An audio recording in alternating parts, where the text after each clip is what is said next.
Good afternoon. My name is Bohnen, and I'm proud to serve as the middle school principal at Jakarta Intercultural School.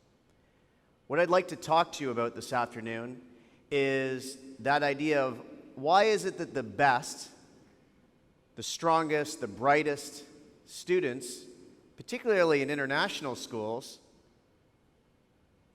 might not be the most successful. How do we bridge that gap between aptitude and the actualization of what your goals might be? Who am I? Why bother listening to me? Well, I don't know if I have the best answer, but I've been working with children and students for 23 years, and 19 of those years at top international schools in the world. I consider myself to be a student, a coach, a middling athlete, and an educator. But the proudest thing I am is the fact that I am an intermittent failure. I fail often, I fail well, and I get back up. Now, what am I going to say today? I want to give you a brief little overview so you can decide whether or not this is the best time to take your bathroom break.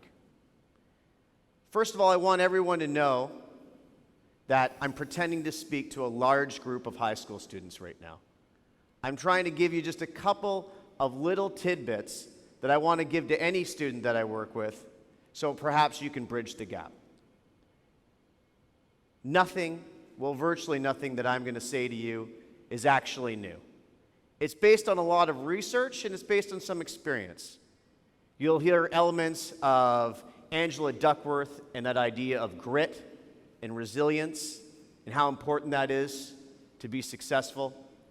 You'll hear elements of Carol Dweck's idea on a growth mindset and how important it is to take feedback from like real feedback and learn from it and grow from it.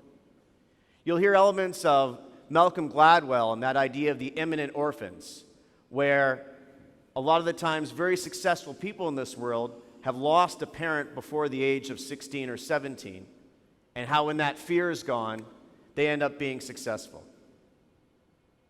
The biggest thing that I'm going to say to you before I get started is that all of you should be very successful. We did an intelligence study at my previous school of all the students in the school. It was an international school with a very similar profile to this school. And what we learned from that is that the average student in the school tested one standard deviation above the mean for intelligence. Now, if you understand the sentence that I just said, you're likely one standard deviation above the mean for intelligence. But beyond that, you're all 1%ers for the most part. You're exceedingly privileged, and you go to a wonderful school with a plethora of opportunities. You're also extremely kind. When I walk these halls at this school, I always am struck with how wonderful the kids are and their great social skills. So you all should be incredibly successful. But you're not all going to be incredibly successful. And I hope with a few anecdotes and a few points, a few more of you who absolutely should be successful will be successful. So the first story I'd like to tell you is about two students that I taught in South America when I was there as a math teacher. And the first student, we'll call him Raul, and the second student, we'll call her Rachel. Now, Raul was the brightest student that I taught that year. We did measures of academic progress testing on our students, and in every single measurement, he tested above the 99th percentile. He was absolutely fluent in Spanish and English, and he could weave between the two languages with complete ease. He was also highly personable with a great sense of humor. Rachel, she came from a family where her parents didn't have advanced degrees. I believe her mother had a community college diploma. Her father tried to make it as a professional hockey player, had a little bit of success, but certainly didn't make a living at it. And they were there, attached to a mission. Now, Rachel was not a strong student, particularly in mathematics. I'd say 80% of the days she would stay after school. She would ask for tons of help. She would grind away. She would fail at tests. She would push me to give her more opportunities. Now, Raul also struggled to succeed in my class. And when Raul struggled to succeed, his mom would come in. And his mom would explain to me how the topics in the Algebra 1 class weren't engaging enough for him. And how I needed to make sure that I was tailoring my program for him because he was such a gifted and talented student. By the end of the year, Rachel had a bit of a better grade than Raul. Rachel's parents never came in and asked me to tailor anything for her. Rachel advocated for herself. A couple of years I ran into Rachel, who's now a successful lawyer in Toronto. Sadly, Raul ended up going to prison. Now, I don't think that's necessarily linked to algebra, and I hope that things went fine after that, but there was a real distinction there, and I'll get back to that. The next story I'd like to tell you is about two of the best hockey players that I've ever had the privilege to skate on the ice with. The first came from my hometown in Canada. And if you are born within a 100-mile radius of where I was born in Canada, you are 40 times more likely to make the National Hockey League, just by basis of where you were born and who you get to play against. Everybody sees you who's important in hockey if you're good, which I was absolutely not. But this first guy I'm going to tell you about, his name was Jordy. And Jordy was phenomenal. At the age of 15, he was 6'3", he weighed 205 pounds, and he was drafted in the first round of the Ontario Hockey League draft, which supplies 10% of all the NHL players to the NHL. He was the 8th pick. So of all the 15-year-old boys in Ontario, or even in Canada at the time, he was pretty much the 8th best player. The second hockey player, his name is Alexei Semenov, and I can say his full name because he's quite famous today. He had a spectacular career, but it started in Murmansk, Russia, which is 1,927 kilometers away from Moscow. Now, Alexei wasn't drafted to the Moscow All-Stars, which is the gateway to really quality hockey, when he was 15. So at 15 years old, he took a 22-hour journey by himself to Moscow. He put on all his hockey equipment and he sat in the stands, and he just waited.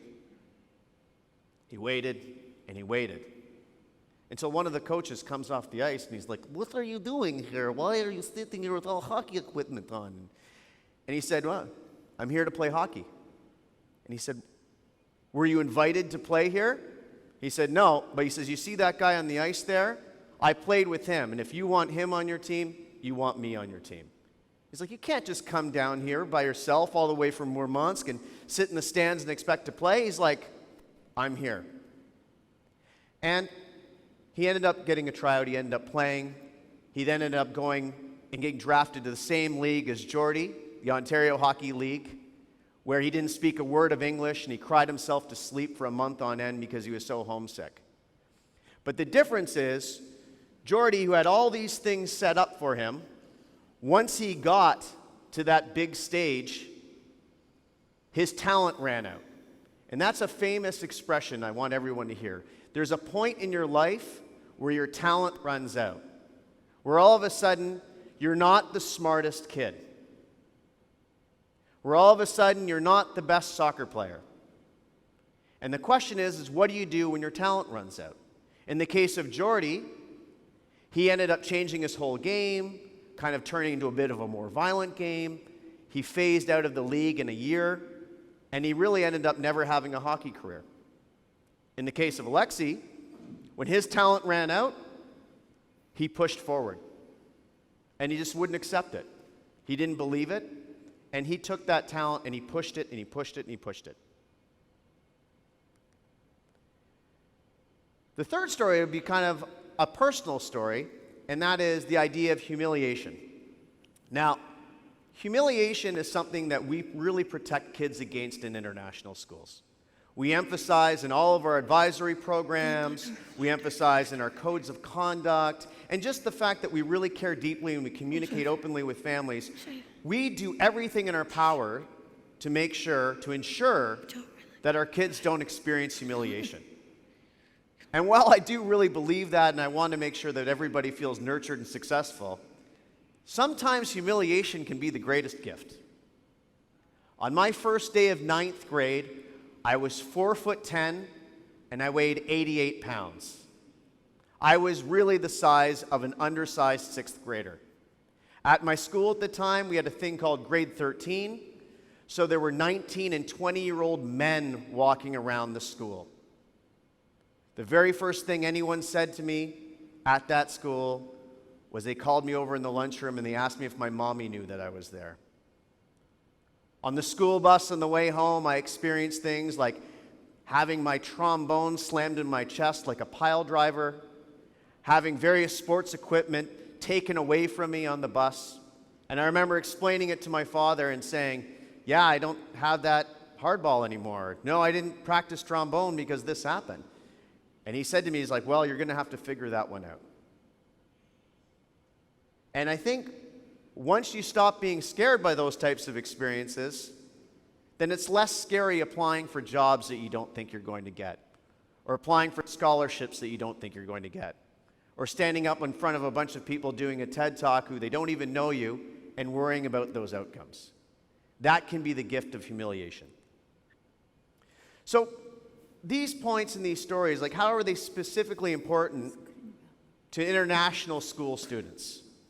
The first point I'd like to come back to is I want everybody in this room to realize that you are incredibly protected. The types of students that you go to school with are not necessarily indicative of what general school populations are like. You're smarter, you're kinder, and you come from a type of similar background that's nurturing. When do you fail at this school? You have rewrites to redemonstrate your knowledge and understanding, which I completely support because it's about learning. You have sports teams, which compared to a public high school in North America, there's a lot less students trying out for them. You don't really have the same opportunities to experience that fear, that risk. The second thing that I think applies to international school students is that question of who advocates for you. Do you advocate for yourself? Or do your parents advocate for you? Do you advocate for yourself? Or does the teacher in your room force you to advocate for yourself? Remember, there is no average in this room. If you're listening to this presentation, you have every necessary gift and environment around you to be successful. The other thing, too, when you're in an international school like this is, do you have an opportunity to be in an environment where your talent runs out? Will you know what to do when you're not the brightest, when you're not the best? So to sum up, how do you bridge the gap, particularly as an international school student? And I'm saying this not as a criticism, I'm saying this as an awareness of a father with two boys that go to an international school. One, take intelligent but regular risks. Get out of your comfort zone. Two, understand where you are and understand what this environment is. You are probably not getting honest and brutal feedback. You're probably being told, great job, you're amazing, oh my gosh, that's the best thing ever, more often than is probably appropriate. Find a friend who will give you brutal and honest feedback. Be aware. So you might not have those great opportunities to fail here. You might not find an environment where your talent actually runs out. You might be the best until you graduate from this school. So when you get to that point, please be aware that this happens to everybody and it's not meant to be scary. Lastly, it's not about you. It feels like it is when you're younger. But once you move beyond the walls of this school, it's about something bigger and you adjusting to that something bigger. So I really, really advise you, be stubborn like Rachel. Advocate for yourself.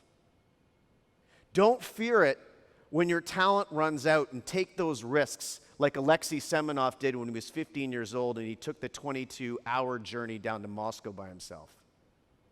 And lastly, embrace failure. Be proud of it. Look at those really, really uncomfortable times as opportunities. Bridge the gap, because you all should be successful. Thank you so much.